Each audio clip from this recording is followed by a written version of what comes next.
125cc కొనేవాళ్ళు ఈ video last వరకు చూడకుండా డెసిషన్ తీసుకుంటే చాలా నష్టపోతారు. వీడియో లాస్ట్ వరకు చూడండి. బాగా అనాలిసిస్ చేసి ఈ వీడియో మీ దాకా తీసుకొస్తున్నాను. సో ఈ ఇయర్లో మ్యాక్సిమం నేను 1 or 2 టైమ్స్ అయితే మాత్రం ఈ వెహికల్స్ని రైడ్ చేయడం జరిగింది. 125cc వెహికల్స్ని టాప్ 3 బెస్ట్ 125cc బైక్స్ చెప్తాను. అలాగే బోనస్గా ఇంకో 2 బైక్స్ చెప్తాను. సో అవేంటంటే ఇక మీ ఒపీనియన్. కానీ నేను చెప్పబోయే 3 వెహికల్స్ మాత్రం ఖచ్చితంగా చాలా బ్యాలెన్స్డ్గా ఉంటాయి. ప్రైస్, మైలేజ్ అండ్ పవర్ ఇవన్నీ కూడా ఉంటాయి అన్నమాట. సో ఇది ఎక్కడ స్కిప్ చేయకుండా లాస్ట్ వరకు చూడండి. హాయ్ గైస్, నేను మీ శ్రీకాంత్, ఆటోమొబైల్ కంటెంట్ చేస్తూ ఉంటాను. So welcome to Srikanth Mototech. మన ఈ లిస్ట్లో first pick hero extreme 125R.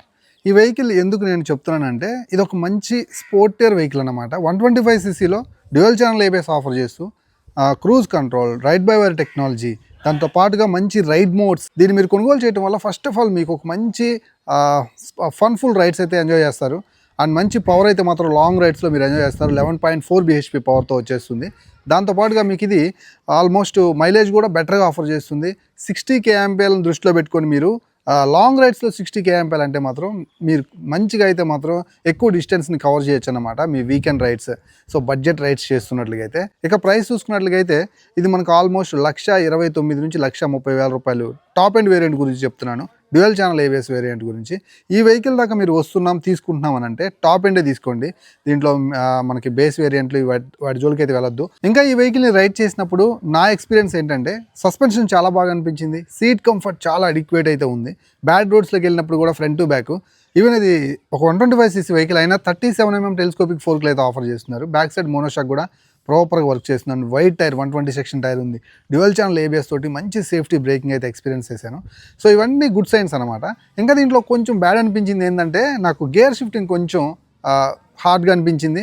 And engine sound కూడా కాస్త రిఫైన్డ్ ఉంటే బాగుండి అనిపించింది. వీటితో పాటుగా బ్యాక్ సైడ్ సీట్ మరీ సింగిల్ సీట్ ఆఫర్ చేస్తున్నారు, అయినప్పటికీ కూడా చాలా స్టెప్ అప్ అయి ఉంటుంది. పిలియన్ కంఫర్ట్ అంత ఎక్కువ అనిపించదు. సో ఇవన్నీ నాకు అనిపించినటువంటి మైనస్ పాయింట్లు అనమాట. నెక్స్ట్ మన టాప్ 3 125cc బైక్స్లో Honda SP 125 second vehicle. So ఈ వెహికల్ చాలా రిఫైన్డ్ అండ్ స్మూత్ ఇంజన్ దీని యొక్క స్పెషాలిటీ అన్నమాట. అండ్ మంచి లాంగ్ సీటు ఫ్యామిలీకి చాలా బాగుంటుంది. సో మనం ఇందాక చెప్పుకున్న హీరో ఎక్స్ట్రీమ్ 125R ఫ్యామిలీకి అంత సెట్ కాదు, మీ పర్సనల్ యూసేజ్ కోసం తీసుకోండి. బట్ ఫ్యామిలీని దృష్టిలో పెట్టుకొని అండ్ మీరు చాలా కమ్యూటింగ్ లెవెల్లో ఒక వెహికల్ చూసినట్లయితే అండ్ బడ్జెట్లో మంచి ఎకనామికల్ వెహికల్, మంచి మైలేజ్ ఆఫర్ చేసే వెహికల్, మంచి ఫ్యామిలీ వెహికల్ చూసినట్లయితే అంత క్లాసిక్గా ఉండదు, అందుకని మరీ స్పోర్టియర్గా ఉండదు అనమాట. ఈ సెగ్మెంట్లో మీకు ఒక మంచి మిమ్మల్ని బ్రతికించే బండి చూసినట్లయితే మీరు హోండా SP 125 అయితే హ్యాపీగా తీసేసుకోవచ్చు. అసలు ఏం ఆలోచించాల్సిన అవసరం లేదు. దీని యొక్క బెస్ట్ పార్ట్ అలా మైలేజే. 70 kAh మైలేజ్ హైవే మీద నేను చెప్పిన స్పీడ్లో నడిపితే 100% మీకు అయితే వచ్చేస్తుంది. రీసెంట్గా వీళ్ళు 4.2 inches TFT కలర్ క్లస్టర్ తీసుకొచ్చి ఇంకా మీకు ఏమన్నా టర్న్ బై టర్న్ నావిగేషన్స్ కావచ్చు అండ్ మ్యూజిక్ కంట్రోల్స్ కావచ్చు, సో ఇలాంటివన్నీ డిజిటల్ ఫీచర్స్, కనెక్టివిటీ ఫీచర్స్ ఇవన్నీ ఇచ్చేస్తున్నారు అనమాట. ఇంకా దీని యొక్క ప్రైస్ గురించి మాట్లాడుకున్నట్లయితే 1,09,000 రూపాయలు బేస్ నుంచి 1,23,000 రూపాయల వరకు టాప్ ఎండ్ వరకు ఉంటుంది. సో ఇది మీ ఇష్టం. ఇంకా మీరు ఫీచర్స్ కావాలనుకుంటే టాప్ తీసుకోండి, మామూలుగా వెహికల్ నడుపుకోవాలనుకుంటే బేస్ తీసుకోండి. ఇంకా నేను రైడ్ చేసినప్పుడు నాకు అనిపించినటువంటి నా ఒపీనియన్ గురించి మాట్లాడతాను. సో ఈ వెహికల్ రైడ్ చేసినప్పుడు నాకు చాలా బాగా అనిపించింది. చాలా స్మూత్ ఇంజన్, మంచి స్పీడ్లో ఉన్నప్పుడు ఇంజన్ సౌండ్ అసలు వినిపించదు. గేర్ షిఫ్టింగ్ కూడా చాలా బాగుంది. సీట్ కంఫర్ట్ చాలా బాగుంది. అంత పెద్ద వైబ్రేషన్స్ అనిపించవు. మీరు 90 బిలో నడుపుకుంటే, అంటే 80 దగ్గర నుంచి కొంచెం అనిపిస్తాయి, బట్ అది 125cc పెద్ద మ్యాటర్ అయితే కాదు. ఫ్యామిలీకి కూడా చాలా మంచి సీట్ ఉంది కాబట్టి అది కూడా బాగుంటుంది. మరి ఇంక ఇక్కడ ఏం బాగోవు అంటే దీని యొక్క డ్రాబ్యాక్స్ ఏంటంటే, ఫస్ట్ ఆఫ్ ఆల్ ఈ వెహికల్ యొక్క సస్పెన్షన్ అనేది హార్డ్ అయితే ఉంటుందన్నమాట. బ్యాక్ సైడ్, ఫ్రంట్ సైడ్ కావచ్చు. మీరు హార్డ్ రోడ్స్లో ఎక్కువ యూస్ చేస్తానంటే మాత్రం అస్సలు సజెస్ట్ చేయను మీకు నేను. సిటీ కమ్యూటింగ్ కానీ లేదంటే మీరు హైవే కమ్యూటింగ్ కానీ చేస్తుంటే ఆఫీస్ పర్పస్ మీద ఎలా వాడతాను అండ్ సిటీలో ఈ ర్యాపిడో పర్పస్ మీద ఎలా వాడతాను అనుకున్నట్లయితే నేను ఖచ్చితంగా సజెస్ట్ చేస్తాను. కానీ బ్యాడ్ రోడ్స్కి అయితే మాత్రం అసలు ఇది పర్ఫెక్ట్ సూట్ అయితే కాదు. వీడియో మధ్యలో డిస్టర్బ్ చేసినందుకు రియల్లీ సారీ. చిన్న రిక్వెస్ట్ నా వైపు నుంచి, మన ఛానల్ వైపు నుంచి. సో మన ఛానల్ గ్రో అవుతుంది, దాంట్లో మీరు ఎంతో సపోర్ట్ చేస్తున్నారు. సో ఇంకా మంచి కంటెంట్ తెస్తాను. సో ప్లీజ్ గైస్, మీకు బెస్ట్ కంటెంట్ ఇవ్వడానికే నేను ఛానల్ పెట్టాను. దయచేసి సబ్స్క్రైబ్ చేసి చూడండి. చాలామంది చూస్తున్నారు కానీ సబ్స్క్రైబ్ చేయట్లేదు. మన ఛానల్ ఇన్ఫర్మేషన్ అందిస్తుంది కానీ ఎలాంటి డీవియేషన్ అయితే ఉండదు. సో వెళ్ళేటప్పుడు ప్లీజ్ సబ్స్క్రైబ్ చేయండి, వీడియోని లైక్ చేయండి. సో మన టాప్ 3లో 3వ బైక్ TVS రైడర్ 125cc. తక్కువ అంటే హైట్ ఉన్న వాళ్ళకి ఇది బాగా యాప్ట్గా సూట్ అవుతుంది.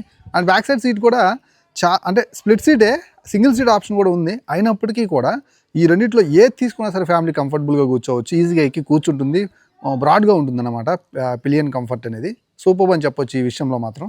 సో ఇంకా ఈ వెహికల్లో ముఖ్యమైన విషయాలు మనం మాట్లాడుకోవాల్సింది, దీంట్లో 3 వాల్వ్ ఇంజిన్ ఆఫర్ చేస్తున్నారు. ఇప్పుడు దాకా మనం మాట్లాడుకున్న 125cc అన్నీ కూడా మనకి 2 వాల్వ్ ఇంజన్స్. ఇది 3 వాల్వ్ ఇంజన్ ప్లస్ మనకి సెమీ ఆయిల్ కూల్డ్ అనమాట.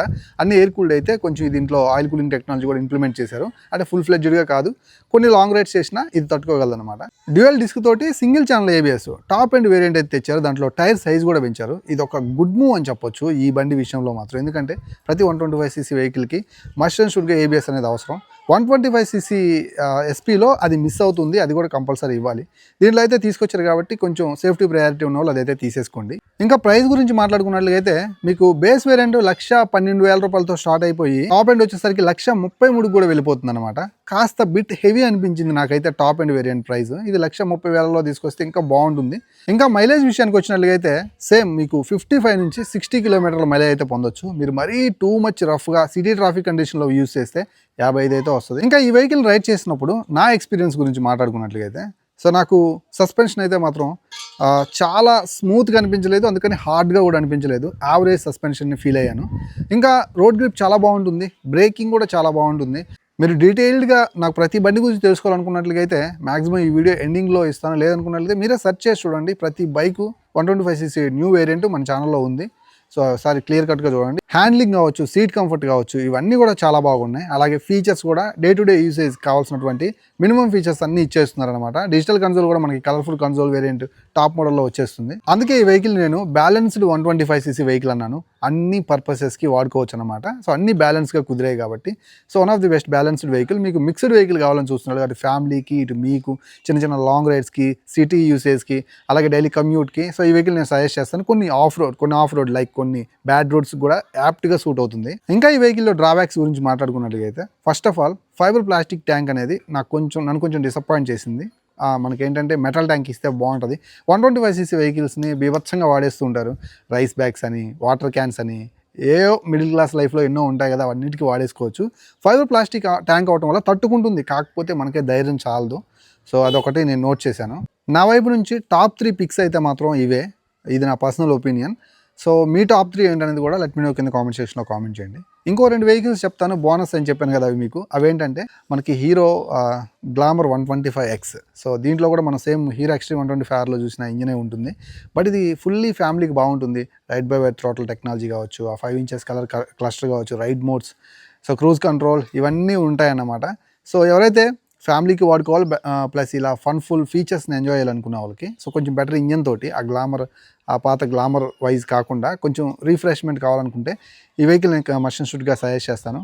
సో దీంట్లో నాకు అనిపించిన డ్రాబ్యాక్స్ అయితే కొంచెం ఏదైతే ఆ క్వాలిటీ, ఫైబర్ ప్లాస్టిక్ క్వాలిటీ కానీ అవి కొంచెం ఇంప్రూవ్ చేస్తే బాగుంది అనిపించింది. మైలేజ్ వచ్చేసరికి మీకు ఈజీగా అయితే మాత్రం 60 కిలోమీటర్లు సేమ్ హీరో ఎక్స్ట్రీమ్ 125R ఇచ్చిన మైలేజ్ ఇచ్చేస్తుంది. కొంచెం బెటర్గా ఇవ్వచ్చు, ఎందుకంటే ఇది కొంచెం లైట్ వెయిట్ అయితే ఉంటుంది దాంతో కంపేర్ చేసినట్లుగా అయితే. అలాగే మనకు ప్రైస్ వచ్చేసరికి కొంచెం బిట్ హెవీ అనిపించింది, అది తగ్గిస్తే బాగుంది అనిపించింది. సో 1,28,000 రూపాయల దాకా వెళ్తుంది టాప్ ఎండ్. దీంట్లో బేస్ వేరియంట్ తీసుకునే కాడికి సో మీరు హోండా SP 125 తీసుకోవడం బెటర్ అని నా ఒపీనియన్. ఇంకా మరొక వెహికల్ హోండా షైన్ 125cc. ఇది ఒక క్లాసిక్ అన్నమాట. సో నేనైతే దీన్ని ఎక్కువ ఎవరు సజెస్ట్ చేస్తానంటే ఒక 35+ 40 ఏజ్ గ్రూప్ వాళ్ళకైతే ఎక్కువ సజెస్ట్ చేస్తుంటాను. బేసిక్ ఫీచర్స్ ఉంటాయి, మరీ బేసిక్, చాలా క్లాసిక్ ఉంటుంది. సో యూనికాన్ ఎంత క్లాసిక్కో ఇది అంతే క్లాసిక్ 125cc. సో మనకి చిన్నది షార్ట్ వెహికల్ లాగా అనిపిస్తూ ఉంటుంది, బట్ పర్ఫార్మెన్స్ చాలా బాగుంటుంది, ఇంజన్ చాలా బాగుంటుంది, చాలా రిఫైన్డ్ ఉంటుంది అండ్ మంచి మైలేజ్ ఆఫర్ చేస్తూ ఉంటుంది.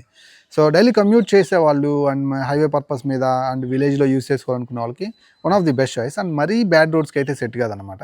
ఇది 1,06,000 రూపాయల నుంచి మనకి 1,12,000 రూపాయల దాకా దీని ప్రైస్ అయితే ఉంటుంది. సో 60 కిలోమీటర్ల మైలేజ్ని దృష్టిలో పెట్టుకొని ఈ వెహికల్ని కూడా కొనుగోలు చేయొచ్చు.